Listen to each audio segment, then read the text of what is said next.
I want to start by acknowledging that the Exploratorium is on the traditional territory of the Ramaytush Ohlone people. We honor the ancestors of this land, both past and present, and we are very grateful to be here on their traditional lands. My name is Marcus Ante, and I'm the manager of public programs at the Exploratorium in San Francisco. Welcome to After Dark Online, and thank you for tuning in with us tonight. This month's programs have been designed to empower, to inform, and to ignite conversations. Our communities, our country, and our homes have been plagued by racism, racial injustices, and racial inequities. Conversations around these issues are not easy and uncomfortable to have, but conversations around these issues are necessary, now more than ever. On June 23rd, 2020, Santa Clara County declared racism as a public health crisis. How did we get here?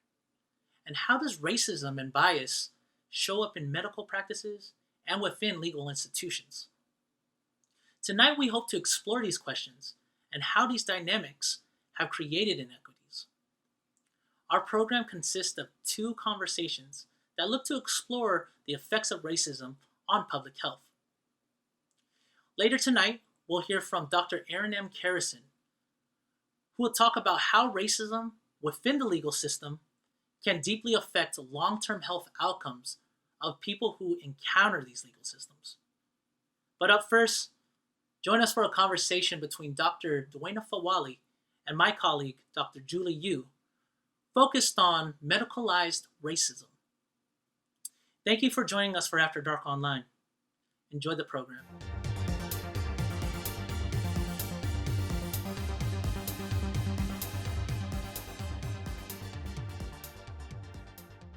Hi, I'm Julie Yu, Senior Scientist at the Exploratorium, and today I'm joined by Dr. Duana Fullwiley, who's an Associate Professor of Anthropology at Stanford.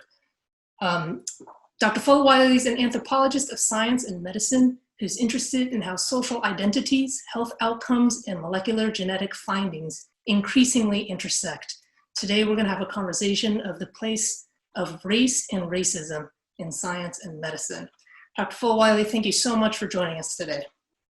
Thank you, Julie, for having me. And I really want to thank the Exploratorium for giving attention to these issues of race and the ways that all of our institutions need to do some introspection and reckoning in terms of anti-Blackness and the ways that our institutions are part and parcel of the problem that we're facing much more broadly in society. Yeah, so, as more people are becoming more and more aware of the systemic racism present in these institutions, we're also reflecting on our work as an institution of science, and science is often framed as a neutral pursuit of true understanding, and then medicine framed as an application of that knowledge with the sole purpose of helping others. And of course, this work is done by humans who perpetuate the injustices that through the biases that they carry. So I'm wondering if you could walk us through some examples of how, what is woven into the fabric of medicine, of the medical institution, has contributed to what's going on today. Yeah, so this is a sort of burgeoning field in anthropology, and I would also say sociology of science and history of science. And so what those of us do who work with the people who make science and medicine today is that we actually try and historicize and look much more broadly at our society to see how ideologies, preferences, just things we take for granted as natural enter into the technologies that we use for health and healing and innovation. So I actually have some images that I would like to share with our viewers, and we'll just go through a few examples. And so the first one is a very old and illustrative technology that the historian of science, and actually she's trained in biology as well, Lundy Braun at Brown University, has spent a lot of time researching, and that is the spirometer.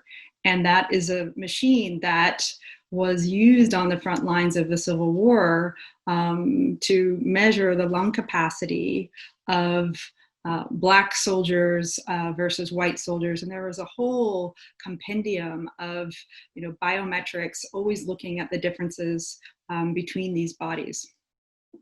And so her book, Breathing Race into the Machine, is a really good example of documenting how what is now called race correction became embedded in the technology of the spirometer, which is still used for asthma and very much used in everyday pulmonary medicine. And so Hazma Shaban did an interview with her in The Atlantic, and I'll just read a very brief passage from the introduction, which is pretty insightful. This device, the spirometer, was previously used by plantation physicians to show that Black slaves had weaker lungs than white citizens. The Civil War study seemed to validate this view. As early as Thomas Jefferson's notes on the state of Virginia, in which he remarked on the dysfunction of the, quote, pulmonary apparatus of Blacks, lungs were used as a marker of difference, a sign that Black bodies were fit for the field and little else. Forced labor was seen as a way to actually vitalize the blood of flawed Black physiology. By this logic, slavery is what kept Black bodies alive.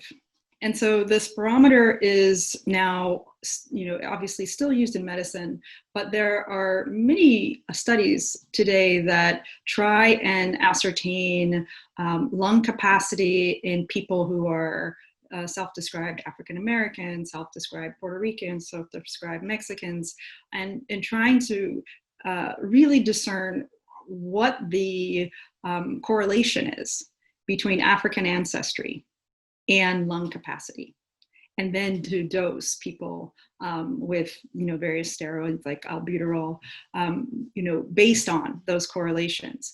And my point is that by looking deeply into how these technologies were made in the first place, we can start to understand how bias isn't even necessarily recognizable anymore. The spirometer doesn't look like what we see here in the book, Breathing Race into the Machine. This is the very the picture that I'm showing from this slide. This is a very old version of the spirometer. But today, the digital machine actually has the race-corrected algorithm built into it, to where Lundy Braun interviewed physicians who didn't even know that they were correcting for race.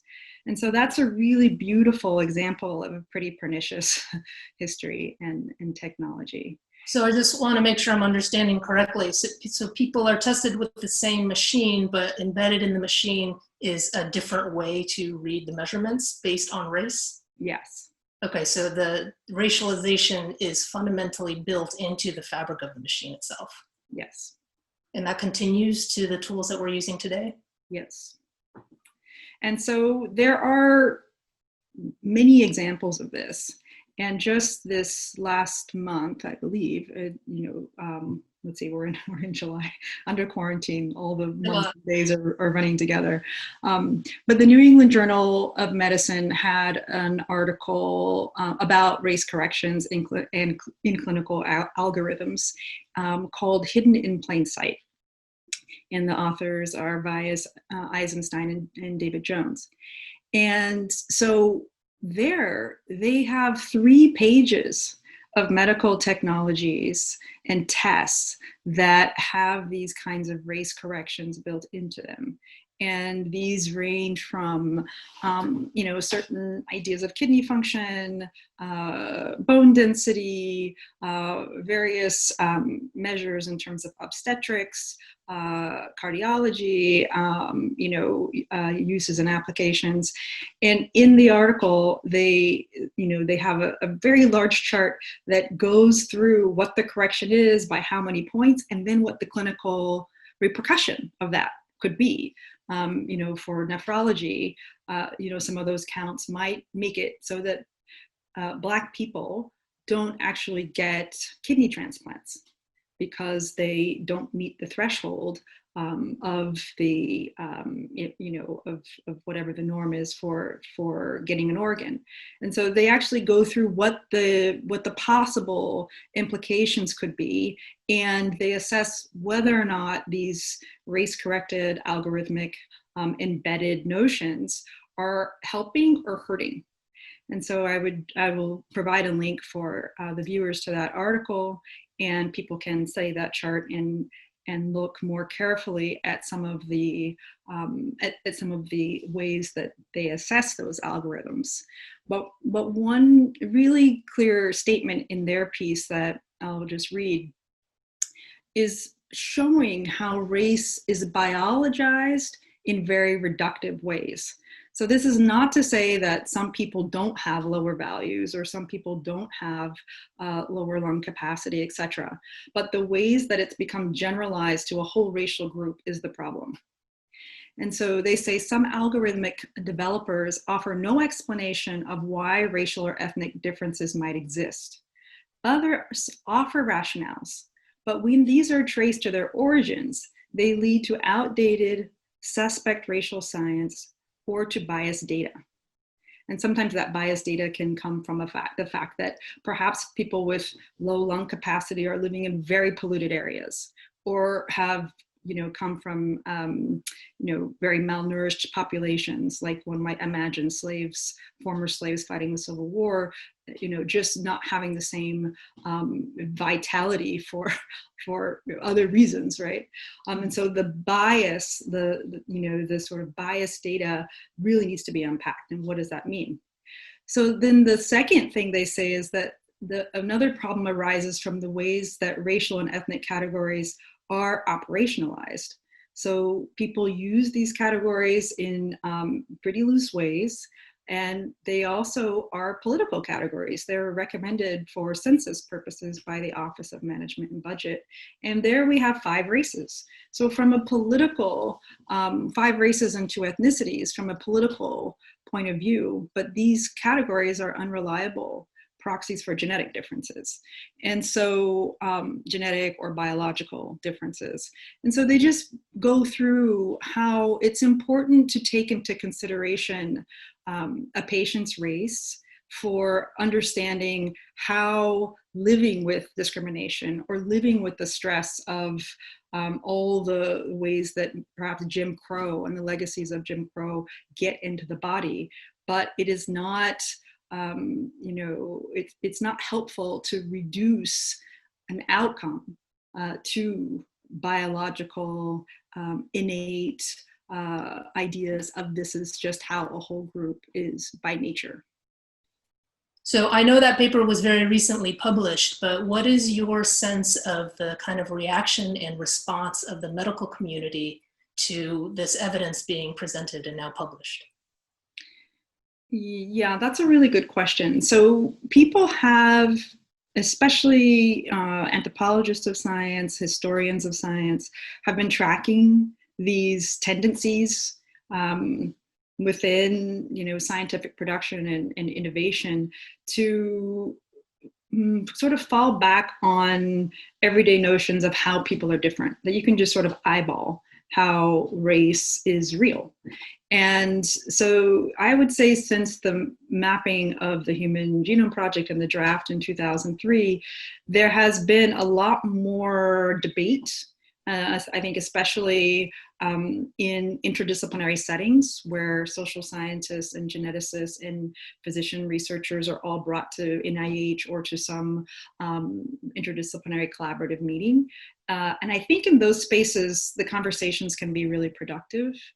But nonetheless, there is still a real commitment to trying to reduce health disparities. And my sense is oftentimes the ways that health disparities are understood by people working in genetics is that it's about genes, right? Some of the, it's sort of like if you have a hammer, you see lots of nails. is almost that simple, that if you are working in certain fields, you're going to be looking at certain aspects of what your field privileges in terms of trying to understand a social problem. And so we, as anthropologists and the people that do work similar to the kinds of studies I do, I actually look at how geneticists go about constructing hypotheses, how they collect their data, how they how they frame the path through which they're going to approach a problem. And oftentimes they start with ideas of ancestry and try and correlate something about someone's ancestry to a lived outcome, like an asthma, asthma severity, or early onset prostate cancer, And so there are people who have really good intentions, but in my observations, the tendency is a reduction. So there's a way that the complexity of these diseases get reduced to ancestry or race. Yeah, so on the subject of genetics, as we are learning more and more about genomes and genomics, and people can have, take a genetic test at home and get understanding about their ancestry, what is an example of something that you really hope the industry and communities are kind of aware and conscious of in terms of oversimplifying? Mm-hmm. Yeah, that's a really good question. There is such an allure with genetic information. There's a sense that it can, just open these portals to the past and show us, so much of our lost history, and especially for Black Americans, that is, it's a gift, right? To be able to have someone say, "Here's the door," when we've been told there are doors, but they're usually doors of no return, and you can't know that history. Again, the problem is a kind of reduction and a generalization that can happen. And I think people are especially susceptible to buying an oversold, a product that I think people are overselling in terms of the promises of that product. And so my takeaway, and what I try and really drive home for students, is that genetic variation is real. And that, of course, if we didn't have genetic variation, we'd be extinct, right? So it's very important for any species to survive and to adapt. But the way that genetic variation, is distributed is not as simple as a lot of ancestry tests, or even the kind of clustering tests that we see would have us believe. And so the main thing is that there are frequency differences in terms of the ways that any allele or trait shows up in a group of people. And so all that means is that there are rarely genetic markers that are all or nothing in a population. So there are variations of how a marker or a trait or an allele will be distributed in a population. And some populations might have, let's just say, allele A more than another population. But the idea that it's not all or nothing, right? So rarely is something like 90% and 10, or 100, 99 and 1. And so I think in the common conception, people start to think that, yes, you can tease apart your ancestry, and that gets collapsed into race really fast. Uh-huh. People think you can tease these things apart as if they're absolutes, and they aren't absolutes. And I think that is one of the main things that geneticists and people who are especially running ancestry testing companies need to do a better job at explaining. Yeah, I think there's also something about getting like a specific percentage number. It seems so precise. And so that must be clear, I have it to the decimal point. Yes. And so, I mean, it's one thing to kind of get some ideas about your ancestry, but I think there's kind of a fine line when people start to read this information and make health decisions. And so kind of going back to the medical establishment, people may be aware of some of the systemic racial discrimination events in history, some of the more severe ones like the Tuskegee syphilis trials and the story of Henrietta Lacks. But that also might feel really far removed from them, like that happened to someone else some other time. But what are some ways that this actually shows up in people's everyday lives? Yeah, so one of the main pushes for looking at, genetics and this, what I'm referring to as the variation, and what I really want people to dive into more in terms of trying to understand genetic variation, is in the field of pharmacogenomics, sometimes called pharmacogenetics. And that's basically the idea of tailored medicine. So how is it that maybe I don't metabolize aspirin as well as you metabolize aspirin? So this idea that we metabolize drugs at different rates is a really important field, and it also is one where the racialization of these drug transporter and drug metabolizing enzymes, in terms of the genes behind them, that actually gets solidified very quickly in terms of race equals biology at some level. And so I have a graphic here that is just a screenshot from one of the labs that I studied when I was observing, in their lab and trying to understand how they went about this question. And so I don't name the lab here or the actual drug transporter, but this is basically how they in their lab were organizing what they wanted to communicate to each other in terms of trying to understand these frequency differences. And so you have the exon and then the SNP. So these are just the areas in the gene sequence, and then the SNP is where there might be a change. And then they say what the change is. So like this first row, it's a C to a T change.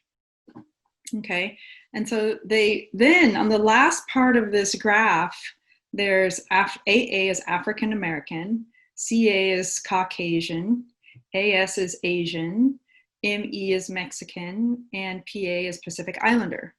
And so they have the numbers for each of those groups, and then they have the frequency differences of that particular change, that C to T change. And so in African Americans, it's 0.005. In Caucasian Americans, in their parlance, it's 0.053. And Asians, it's 0.000. And then for the rest, it's 0.000. And so it's not that, Caucasians only have that C to T change. It's, 0.053 compared to African Americans at 0.005. So both groups have it, right? But it's just the level at which one group might have it more than another. So that one's interesting because a few groups don't have that particular change. But if we go down to the next one, almost every group has the change.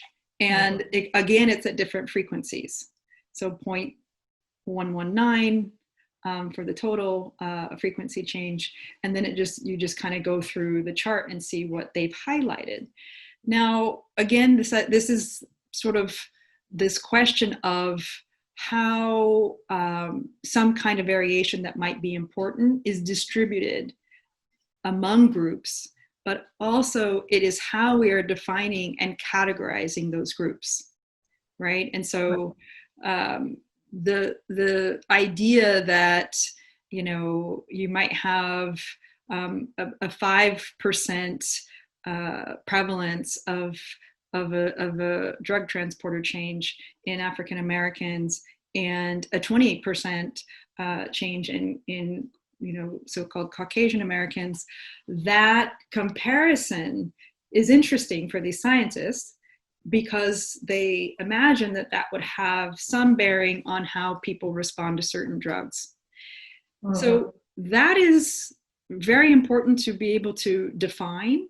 But the issue is that that quickly slips into racial differences at this locus and racial differences with regard to this, to the drugs that are, that are metabolized by that transporter or somehow affected by that transporter. And so my point is that there are probably lots of African Americans who do fine on the drug that is in question, and lots of so-called Caucasian Americans who do fine on the drug. But what we're zeroing in on are the points of difference. And when we zero in on those points of difference, it's usually around these small differences that do not define the group as a whole and shouldn't be generalized to the group as a whole to justify saying there are these clear racial differences in drug metabolism. Yeah, so I think it's super valuable for people to be aware of the ways that both categorizing racially and these studies are done, and what counts or doesn't count as a difference actually then impacts something like their dosage. And this is a pretty sophisticated way of showing that through lab data. But I think you also have a much more familiar example of just like at the pharmacy, these signals that we actually get about who therapies and treatments are or aren't for. Mm-hmm.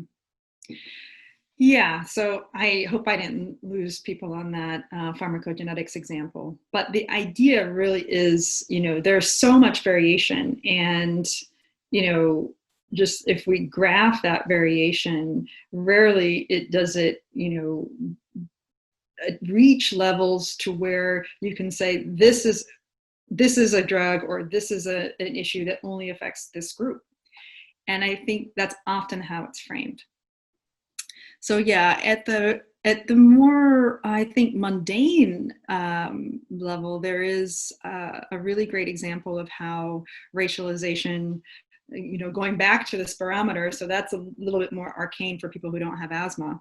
But at the more mundane level, the history of the simple Band-Aid is something I've been thinking about, during this period where a lot of corporations are coming out with statements, and there's really a sense of we want to look at what we can do to address this moment of anti-Blackness and racism that's more systemic. And so I reacted to one of those, which was Johnson & Johnson's campaign around the diversity Band-Aid. And so I'll just show that slide here. This image is a sort of rainbow of Band-Aids. And so it starts with a very light Band-Aid that, approximates white people's skin. And then it goes to a beige Band-Aid, which might be more Mediterranean in the old language. And then, it gets progressively darker.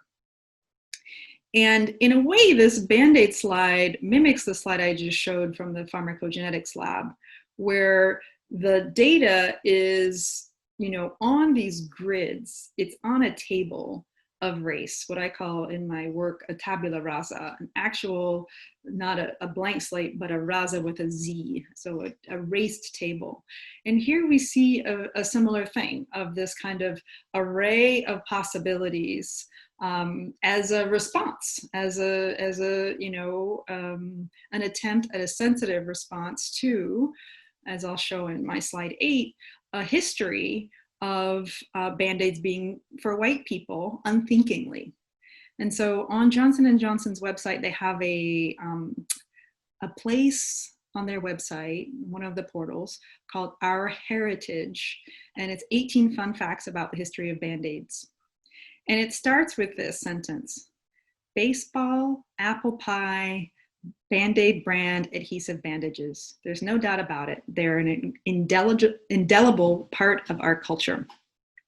Most of us grew up using them, whether it was to patch up a scraped knee or tend to a paper cut. So that's true. I think most of us did grow up using them. But what they hadn't conceptualized was that those of us grew up using them who weren't white usually had to do a double take or had some kind of feeling about putting this peach-colored Band-Aid on our boo-boos.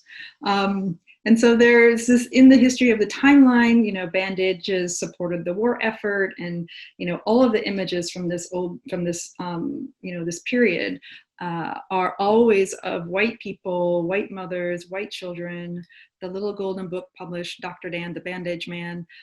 This is all Americana, right? This is, you know, blonde children and, you know, putting Band-Aids on their pets. And so there's just this idea that the Band-Aid was this, you know, sort of invisible tape of skin that you could just, you know, cover your wound and prevent infection. And the person who invented the Band-Aid was a cotton buyer. And he invented the Band-Aid because his young wife kept cutting herself, and they were white, and the Band-Aid, you know, was seen to be invisible. And so that is a very, you know, I would say innocent technology from the standpoint of this is not an overtly, you know, racist or, you know, from this era, there's no caricatures of Black people. They're just left out completely. So this is another way through which race is embedded in a technology invisibly, and it upholds the notion that the default skin tone is whiteness and everyone else should adapt. So I'd like to bring this back to our present moment. You know, you and I are talking over the internet because we are sheltered in place, and the only, like, as we think about the path out of this, I'd like to help folks think about how different groups might respond to recommendations from medical professionals, right? I think the societies that have opened up have done successfully, have sophisticated contact tracing systems in place. And then ultimately, I think the holy grail for us is to attain a vaccine. People may choose not to engage in contact tracing because of historical surveillance culture and or vaccines. I think there are probably many reasons people don't take vaccines. There are two big groups. One, maybe I'll leave aside the group who's gonna not take a vaccine because of a largely discredited scientist claim long ago. But then there is another group of people who, based on the evidence, some of which you've just laid out, have real reasons not to trust that the medical establishment has them in mind. So do you see a path forward? And I guess, what is the role for scientists, medical professionals, and then other folks to resolve this, to help us get out of the current moment? Mm-hmm. Yeah, I think about this almost every day because I have so much time to read the news, and it's, you know, there is so much in terms of the connections that I'm usually drawing in terms of race, science, power. It's all just right there right now, globally. I mean, there's also a real hesitancy to be guinea pigs or to, you know, to participate in trials in Africa as well because of the colonial history of experimentation, and there's just a real sensitivity that these tendencies are still alive and well. And so I don't think there is any quick fix, and I don't think that we can undo a lot of the ways that the apprehension and the ways that people don't actually trust scientists and the medical establishment to work in their favor and to take care of their communities. So one of the issues with genetic testing is that, yes, it does give African Americans and other groups a sense that they can retrace and can connect back to their, you know, to their homelands or to different countries and different groups of people that you know they might have once belonged to. But the flip side of that is surveillance, and the flip side of that is that these companies keep the data for the most part, and make contracts with dozens of pharmaceutical companies. And so there's the capitalist part of data collection, of science, that is very strong. right? And so I think people have a really healthy sense of skepticism when it comes to giving up their data and being part of large-scale studies. And I would say that with ancestry testing, one of the clearer sort of red flags for people in the Black community was when it became really obvious that a lot of the technologies were being used in forensics. This is what's called a DNA snapshot or a DNA mugshot, and these kinds of images are derived in part from the kinds of markers and the frequency differences between markers and as they show up in populations that are used in a lot of different ancestry testing kits. So it's a similar technology, and from there they are inferring not just ancestry but facial features from DNA left at crime scenes. And the very first one was the generation of a DNA snapshot of what we see here as a young Black man. Now, they didn't have any information about age from this DNA sample, but what they did was they generated a young Black face. And so this was in 2015, Black Lives Matter, and a lot of the protests were already going very strongly then. And this company, Parabound Snapshot, they roll out this image with instructions to call Crime Stoppers, and that was featured in the New York Times, the article "Building a Face" and a case on DNA. And the idea here, in terms of the robustness of science, is that, oh, this is much better than a police sketch, right? Because DNA is so much more precise. Mm-hmm. But what we have to remember is that this is a constructed technology, that there is a human hand at work in approximating what those features look like as they're correlated with genetic ancestry markers. So this is not just a natural or neutral face. And so the people who participated in the study that yielded this data, were often students who wanted ancestry tests at different universities. And the tests were part of usually pedagogical practices to show that everyone had, DNA from different parts of the world. And that's the stuff that pulls people in. I want to know my ancestry, but we don't usually think about the downstream uses in terms of forensics and the ways that those technologies can actually be used against Black communities and racialized, like that DNA mugshot or snapshot. So that's all to say that with the ways that, the tech companies and the DNA testing companies and the medical device companies and contact tracing, Apple and Google, the ways they collect data, these are not, just for the public good. They're usually products that need to generate income. And so race and capital are joined. And that is part of the problem, and why people from not just Black communities, but many communities, in terms of the way people are just being much more cognizant of our system of capitalist domination and exploitation, how that's also very much part of the problem that sustains racism. So I think this is a long journey. I don't think that, we want contact tracing this year and next year, and however long it takes to control COVID. But unfortunately, we have this whole history that we have to slowly, chisel away at and find, remedies to and come to terms with. And what are all of our parts? What are our institutions' parts in perpetuating these systems? And so I don't think that there are any quick answers. I think contact tracing will have to be as transparent as possible on the part of the companies that are rolling it out. I think people need to be reassured that the public health part of the government apparatus is not coordinating with the police part of the government apparatus. That is a big ask.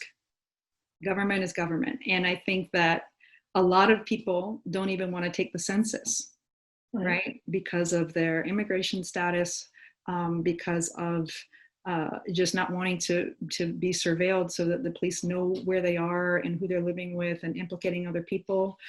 The fact is, the mistrust and the ways that minority communities, Black and Brown communities, and Indigenous communities have been mistreated since the inception of our country, that's the problem. And, you know, we have a lot of re-education in terms of the way we learn about our history, the way we stop mythologizing in terms of the heroization of the United States, right? Everything from the Thanksgiving holiday to the Civil War. So as we start to reckon with what really happened and what really constitutes the United States of America, then I think we can have more honest conversations and people will trust some of the companies, the institutions, as some of that ground starts to shift.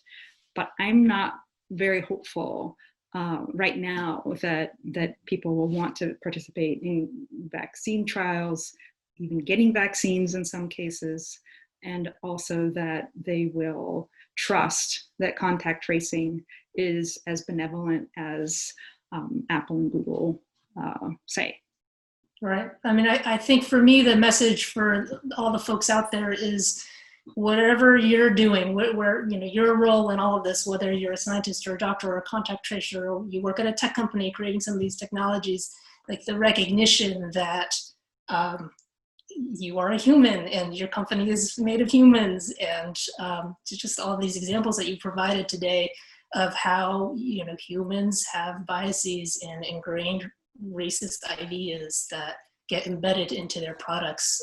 I think the recognition and awareness of that, for me, is what will help people be able to be more reflective and transparent, and hopefully engage the public in, I guess, a fuller understanding of what they're opting in and out of.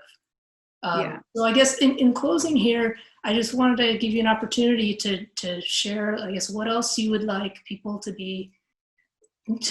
know or invite them to think about in this time in the next couple of years as we're making really tangible medical decisions. Mm-hmm. Yeah, I think that, you know, before we get to medicine, we really do have to think about our everyday interactions, how we see people, how we treat people, how we suspect people. You know, part of there is a huge misunderstanding in terms of even what Black Lives Matter means. You know, people are like, all lives matter, you know, and it's not that all lives don't matter. It's that Black lives have been dehumanized. Mm-hmm. Indigenous lives have been dehumanized. Our country, you know, did incredible violence to both of those groups of people that for people of color, it's traumatizing to even revisit that history. Sometimes when I'm teaching, I have to give disclaimers when I'm giving a book that has a lot of that graphic history. And so I think it has to start with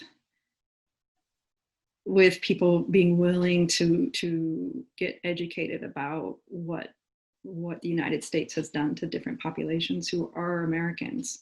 Mm-hmm. That it is not about, you know, making America great again. It is about trying to really see what we consist of, what is the true fabric of this country, and how can we heal.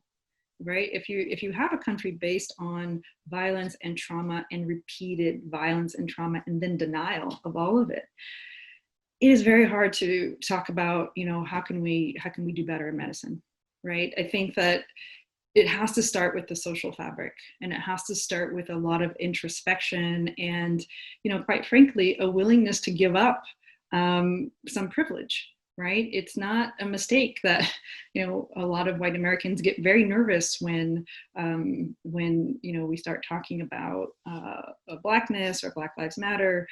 And it's not just that they don't understand it, it's that it would require just a real reassessment of one's own privilege and how, you know, even though you didn't ask for it, you have it. And white skin really does afford so many privileges, and just being trusted and walking down the street and not being suspected.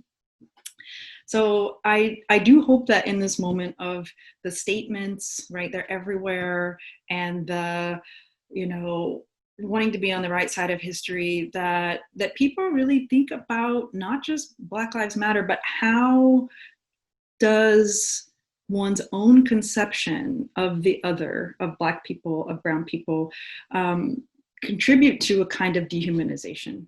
Mm-hmm. Do I really see that person as capable, as my equal? Do I care about their children the way I care about my own children, right? They're just these kind of really basic sentiments that I don't think a lot of us, a lot of people in the United States are really willing to grapple with. There's so much of an us and them, and my race, or my clique, or my tribe. And so we have to do more to unlearn some of that, and to not just, as you said very rightly, have awareness. I think obviously that is the first, that's the starting point. But, do things to actually challenge yourself. So my prescription to Johnson & Johnson was, if you have a white Band-Aid for 100 years, perhaps let's have just dark skin bandages for the next 100 years. Just, just as an experiment, an attempt to say, like, we messed up, and, now people really have to see what that feels like, right? To have something that doesn't quite match you. And, we have a very different moment in, right now in history, so that might be taken a different kind of way. But the thought experiment is a real one. It's empathy. What is it like to actually imagine having to navigate and live in a world that has been dehumanizing to you and your people? I think that is a fine point to close on. So Dr. Fullwiley, it was a real pleasure to talk to you today, and a privilege. Thank you so much for sharing your time and your knowledge with us. Thank you.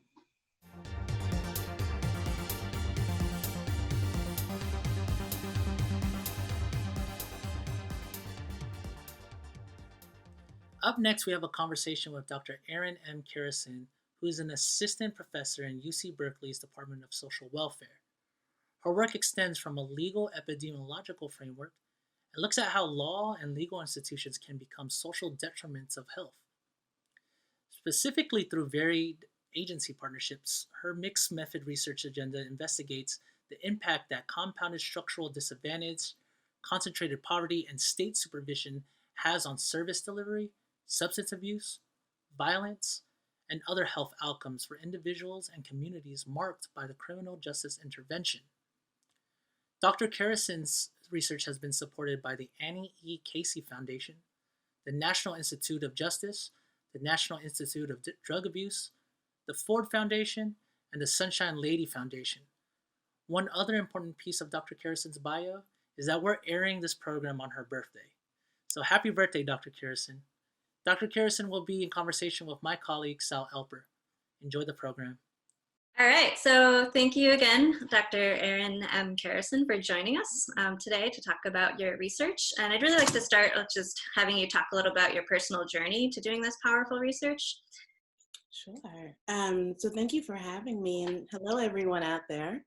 I have to say it's not a very romantic one, given the seriousness of the work that I do, but I think it's an important story to tell, which is, I had traveled a number of places as a teenager and as a young adult, and I had seen a lot of different examples of how folks are othered and excluded along a number of different lines, religiosity, race, class, gender, all these sorts of things. And when I was in undergrad, you had to pick a major, and I had tried very unsuccessfully to go the STEM route to be a doctor. Ironically, I did make it at the end of the day. But what I did instead was take classes that met on Tuesdays and Thursdays during the afternoon, because the entire time that I was in college, I was working. So I say this to say to folks, do not pick between sort of your intellectual aspirations and your capacity to feed yourself and pay rent. It's a way that really smart but less privileged people are gate-kept, you know, from these kinds of spaces. So thank God I ended up loving sociology and philosophy. But despite the interest I had to sort of heal the world, like in very material ways, or, you know, I should say medical or anatomical ways, I simply couldn't. I couldn't do it that route, you know, and I found another that allowed me to engage with folks who I had seen as othered and disenfranchised and, you know, divested in, and still eat, right? So it's a choice we shouldn't have to make between our intellectual, political, or, you know, activism pursuits and our livelihoods. And I'm grateful that it wasn't one that I had to make. So that's how I sort of went on this track of sociology and then criminology and increasingly empirical legal studies, which I'm sure we'll talk a little bit more about, you know, this afternoon. Yeah, and we can just jump right into that if you'd like. Let's So do it. yeah, so your research was in what you call the legal epistemology framework. Can you describe what that means? Yeah. And give us some examples of your research with that? Yeah. So it's interesting. I was just about to correct you, and you're not in fact wrong. Oh. No, it's good, right? So legal epistemology would suggest like knowledge about the law and how the law works. But in fact, the framework that I use is legal epidemiology. But this is not a, no, you're perfect. This is not in fact a departure from what you just offered. So I'll tell you what I do, and we're gonna circle right back to that perfect prompt that you offered. You're not wrong. So everyone has been hearing about epidemiology given COVID-19, you know, and just really put simply, it's a study of the spread of disease, you know, injury and disease, but for the most part, disease. And a lot of that is viral, of course. So many of the determinants of the spread of injury and disease are rooted in infrastructure, you know, like, do you use well water or do you have purified water? Are vaccines available in your site? I mean, anything from, do you live in an apartment building with lead paint, right? You're going to see asthma outcomes among residents who live there.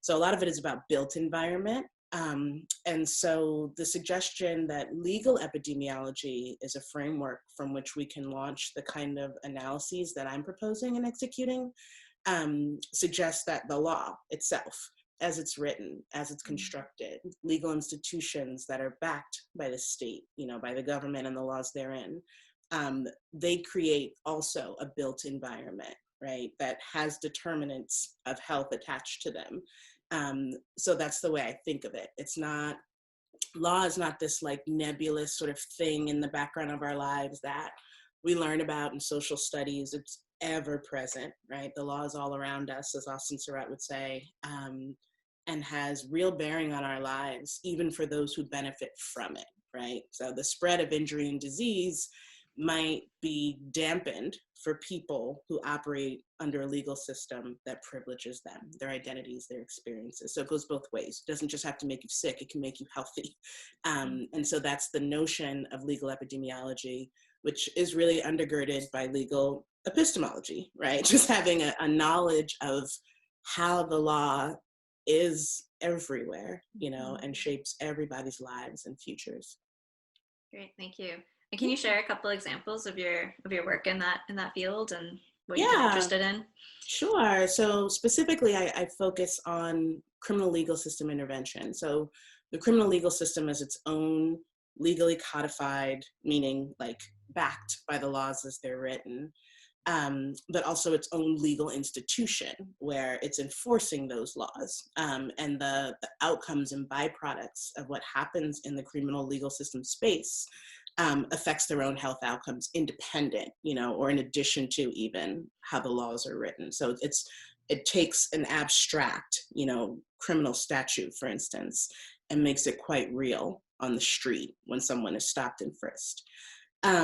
So specifically, you know, I come to this space, or I come to these research questions with a very open imagination around who is affected by criminal legal system processes and intervention. So that includes victims of crimes, folks who are accused and convicted of crimes, as well as personnel working in those spaces, right? So I've worked with public defenders. I've interviewed corrections officers in maximum facility prisons. I've spoken with union heads for police departments, you know, so the whole spectrum of people who are operating within these systems, either as enforcers or folks who are burdened by it, and sometimes both, they're all navigating health outcomes that I'm finding increasingly are poor, right? So the notion of public health and public safety and the extent to which the criminal legal system can contribute to that sort of agenda or endeavor, I'm finding increasingly more and more, and really explicitly that that's not the case. It's in fact, it's toxic, it's hurting everybody.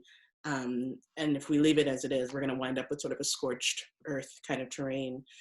So an example of some of the research I've done that illustrates this would be, so I've worked with a transit police department, and all of the sworn officers were required to wear body cameras, and they hadn't in the past. There was some sort of pilot rollouts, but it became mandated that everybody wear the cameras. So I was invited to ask about it. How's that going? You know, so an evaluation of sorts, but really centering the voices and experiences of the officers themselves, as opposed to other studies where the design might be about, okay, have there been decreases in use of force, you know, or on-site arrests and things like that, about interactions between officers and civilians, whereas I was really interested in what the officers had to say about this. Again, centering personnel in these spaces, so we can capture how their health and well-being are shaped by criminal legal system policies. So the short of the long is there wasn't as much buy-in as leadership might have liked or even might have portrayed. And by that I mean officers did not see these cameras as beneficial for their own health, safety, and well-being, specifically because the need to adhere to protocols that, you know, could be Monday morning quarterbacked, as the officers responded the next day, said, okay, I'm used to de-escalating, for instance, by stepping in. I use my voice, I might use my body weight. I don't mean on contact, but just sort of my presence. And I meet people where they're at. And that's not always about please and thank you and polite, you know. So I understood, there's lots of research about that. Officers who come from the very communities that they're charged with surveilling and enforcing the law, and sort of code of the streets languages that people rely on to communicate what they need to communicate. And it doesn't always involve please and thank you, but what does happen a lot of the times is that things can be squashed quicker.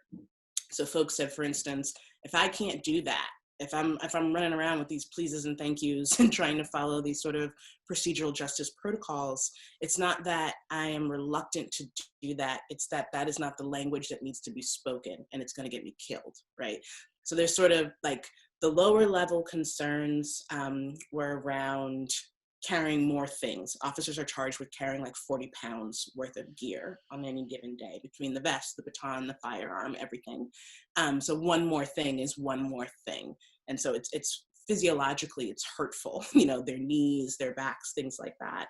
But it was mostly about, was this thing's gonna get me killed, right? That was one of the biggest critiques. And I don't think that's part of the conversation when we do evaluations of body-worn cameras. So it's an example of a legal epidemiological study that I designed and conducted, and tells a story both from voices that you hear from less often, but also about some of the fallout from these kinds of decisions and practices that emerge, and were frankly really avoidable if you had just asked the people who had to wear them, right?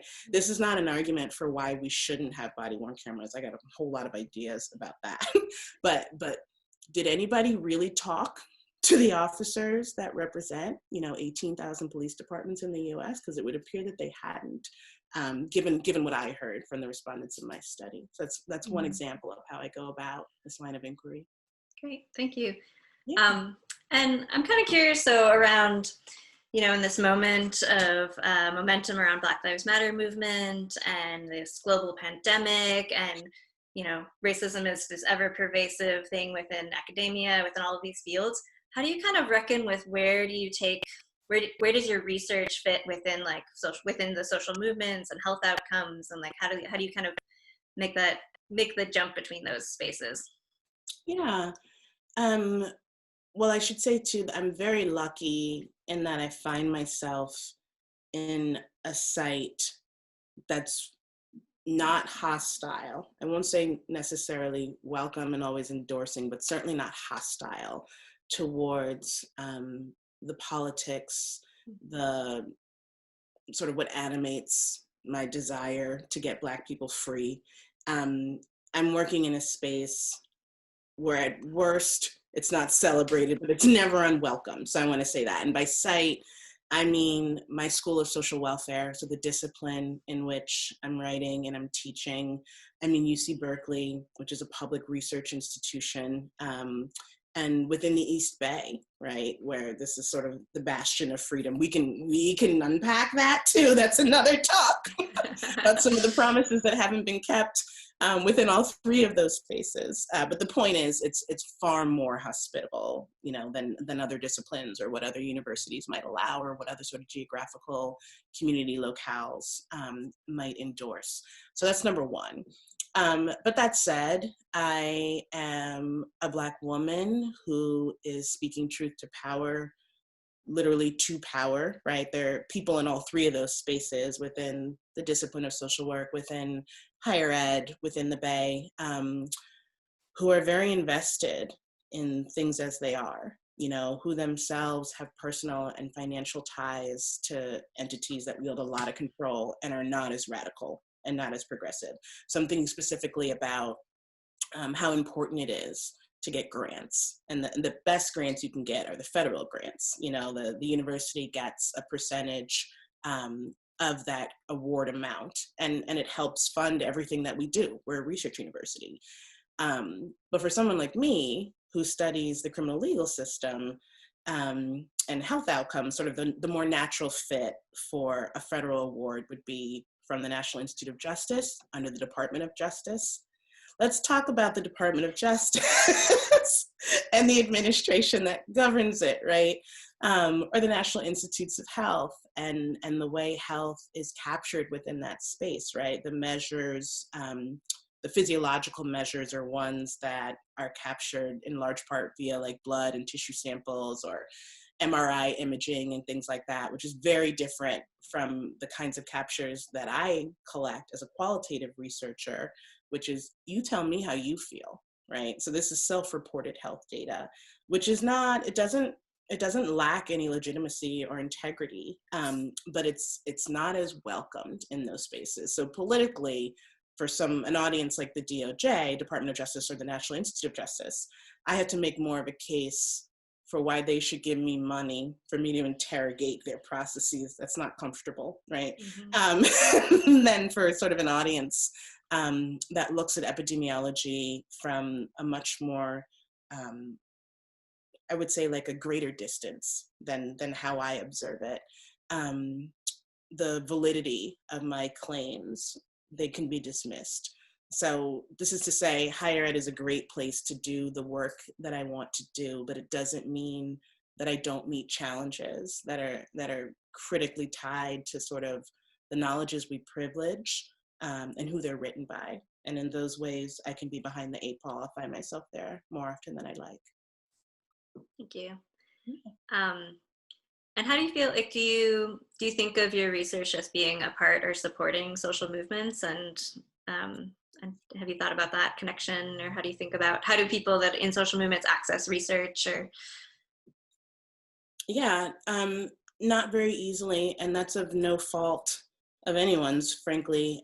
So much of my work, it just exists behind a paywall, like quite literally. So for published research, for most academics, that work exists in journals for which a subscription is like $30,000. You know, say what you want about what's going on with Vanity Fair, at least you can pick it up. At least you can go get it. You know, for a regular person to get a paper that I publish, it could be $50. And why? Why would they do that? And why should they have to? Especially since I'm a public employee and much of my work is funded by grant, i.e. taxpayer dollars. So all of that is a mess. But also, you know, the academy needs to make a concerted effort to disseminate our research. You know, so much of our evaluation with respect to productivity and success is hinged on how much of our work was picked up by our peers, but that the sort of imagination of who our peers are is very, very narrow, because I think it's so much more impactful for me to convince one auntie at the Thanksgiving table, right, than it is for 2 or 3 or 10 or 20 of my colleagues to have read my paper. I think what hits home, for me, is to share a truth that somebody may not have known, right? And that will shape their decisions thereafter in ways that are beneficial for the community. So we're very, very siloed. And that's because, in large part, I think the Academy just has not taken seriously the merits of engaging people beyond its walls. So in order to remedy that, one, I give stuff away. If somebody asks me for a paper, I'm like, no problem. So I'm always sending papers. Don't tell anyone anybody. Listening, don't tell. But if you want a paper, I will send it to you. I think that's important is to share knowledge, right? Nobody's getting out alive. We need to make sure everybody's informed. And that's part of the movement too, is to make decisions and to move forward with as much intel as you possibly can. And also just to sit on public forums like this, and to take them seriously. I see opportunities like these very humbling, frankly, because there's a lot of work coming out of the Academy that I don't think is particularly interesting all the time, and certainly not written in the spirit of social justice causes or pushing them forward, right? Whereas I am committed to advancing that energy, and those efforts. So when I'm invited to talk about it in a space beyond the Academy, I'm really humbled because I'm never even sure if it's earned. And that's what I'm always working towards. Like, what is the relevance that this work holds for other people, especially people who don't have my comforts, who don't have my resources? What is resonating? And if it isn't resonating, then it is on me to fix it. And so that's how I show up in the movement, is to tell the truth that I know, that I find, that I can muster a voice to share, make sure I spread that information as much as possible, and also be held to account for what that message does or fulfills or where it falls short, and then go back to the board and do it better. So that's very much a praxis model for me with respect to social movement work and engagement, and rolling up my sleeves to contribute, as effectively and efficiently as I can. Thank you so much for joining us. I appreciate that. I wanted to take some time to talk a little bit about your work around stereotype threats with policing, since it's very timely. So can you kind of explain what the stereotype threat phenomenon is more generally, so we have an understanding of that, and then a little bit more about your research and your findings? Absolutely. So stereotype threat is the notion that whatever sort of stereotypes people have about you based on the embodiment of your personhood, how you dress, how you look, your occupation or station in life, the communities that you're tied to, sort of the gamut of what makes us us. Whatever stereotypes are attached to those choices or behaviors or circumstances, we are afraid that those narratives will overshadow who we are, right? No matter what we can do or what we know ourselves to be, the way the sort of external world evaluates us, it can trump that, despite our best efforts at self-presentation. So the notion is stereotypes exist, they're out in the world, we can't do anything about them. People will use those, they'll rely on them to understand who we are as a shortcut, and often in a way that actually erases our real personhood and identity. And then as a result of all that anxiety about, okay, will I be able to author my own story, or are other people's just going to come in with their perceptions and preconceived notions, you end up acting like the stereotype. So if someone wanted to use an angry Black woman trope to describe me,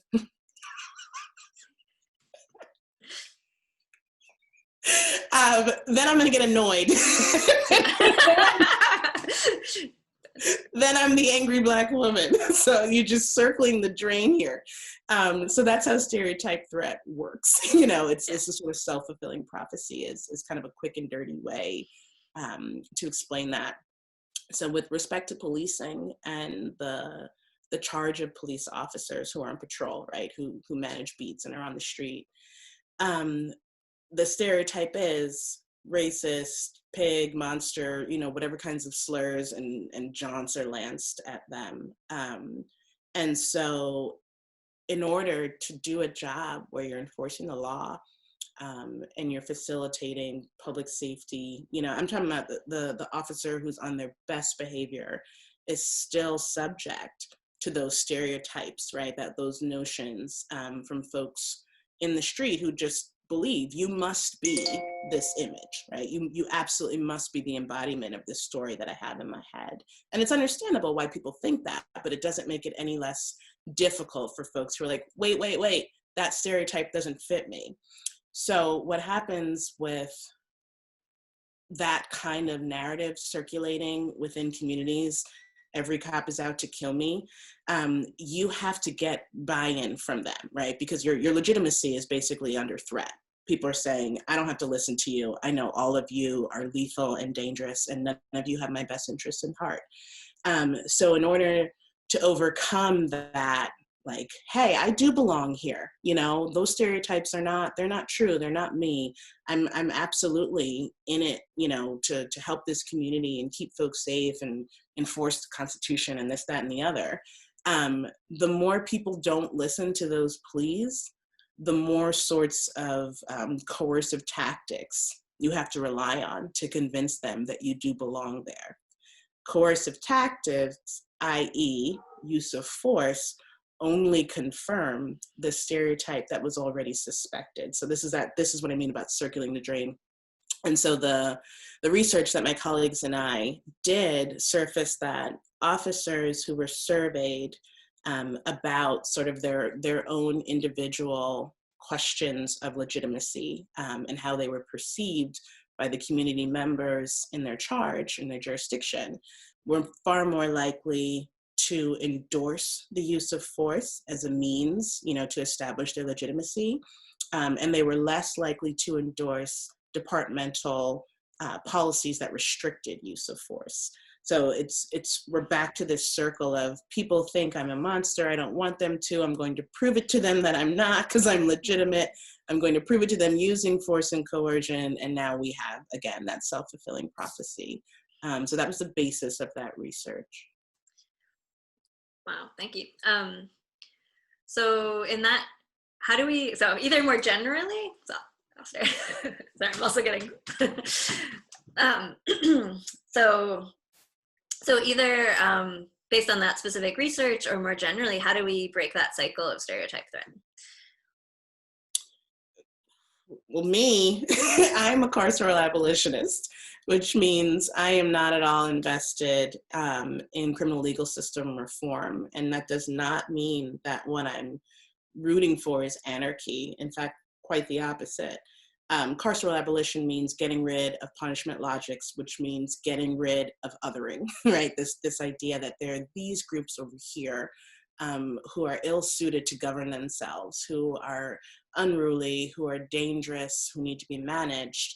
I instead ascribe to an idea that they're just as important as any other member of our community. And more than that, what are the sorts of structural, remember that built environment standpoint, what kinds of structural elements have undermined their capacity to show up in the world in the fullness of their identity? And that's not the same thing as being productive or being a homeowner or voting left or right. It's about living in your fullness and getting every opportunity to do so. Carceral abolition is a proponent of that kind of energy. So I say all this to say, how do we get rid of stereotype threat? What if we didn't feed it, right? If the stereotype is, I don't trust you, right? We're seeing these videos circulating of young children run into officers. It could be the most innocuous exchange, but they seize in fear, right? That's real. And it's because of what they've seen, the media that they've been exposed to. It's because what's happened on their streets and in their playgrounds and what's happened in their living rooms, like our babies are bearing witness. So if we're so worried about children seizing up in fear at the sight of an officer in uniform, what does that tell us, like about how deep those messages are? So is it officer friendly, showing up with ice cream, or refereeing a pickup game, but then in the next moment being called to an on-view stop and doing something potentially lethal? That doesn't sound like a fix to me. I propose instead, what if we had systems, contexts, where the market conditions that give rise to crime, right, divestment, disorganization, disenfranchisement, despair, right, all of those sorts of energies, what if we instead had a world where that wasn't our day-to-day currency, where that wasn't our day-to-day sort of ninth circle of hell that way too many people walk through minute by minute by minute. So I'm thinking way more imaginatively, but not radically, about what's possible, because I promise you my way is cheaper and it's faster and it's more sustainable than what seems like, oh, it's definitely, that's too big, that's too lofty, that's impractical.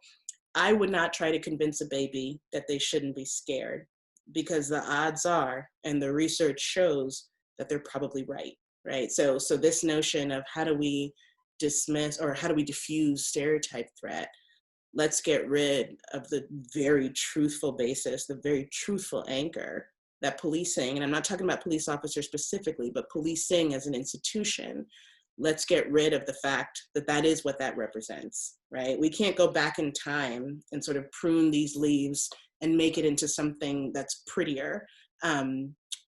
I think when trees are this rotten, folks talk about bad apples, you have to pull out the roots. So that to me is far more efficient and effective and sustainable than some of the reforms that are being proposed at this time. Thank you. So as a final thought, would you like to share what you hope our audience takes from your research? Yeah, start where you are. And I say that in two ways. The first is it's always a good time to start, right? It's not like, well, maybe I should go back to school, or maybe I should ask so-and-so, or I should go to a couple webinars, or, there's lots of syllabi and reading lists circulating right now about how to be anti-racist and this and that.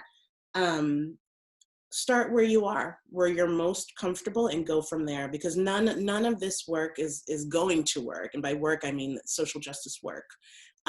If people are coerced, right? That's the same mechanisms that we're trying to break down, where we're not privileging certain kinds of knowledges, where we are acknowledging the communities and the context in which people learn and live and dream, right? So start where you are. Wherever it is, it's a good spot. Wherever it is, it's the perfect spot. Because you're starting, right? Octavia Butler says everything extraordinary has a beginning. So just go start. And then the second thing is that you don't need to ask for permission, right? Whatever your truth is, whatever your kernel is for inquiry, where there's got to be more, or there's got to be something else. And if you can dare to follow that thread, do it. Do not ask for permission, because the only person that would ever stop you is one that doesn't want you to find out, right? So whatever that is, that truth seeking for you, feed that and go for it. And you'll be better for it. And more than that, we all will, because we need thinkers and we need doers and we need folks who do both and privilege both and value both. None of us are getting out alive, as I always say, and all of our joy and safety, it's wrapped up in one another. So let's do that. Yeah, let's do that. Let's do that. I like it. Well, thank you so much, Dr. Erin M. Kerrison, for joining us. It's such a pleasure to talk with you. It's a pleasure to talk with you, and thank you for having me. Thank you.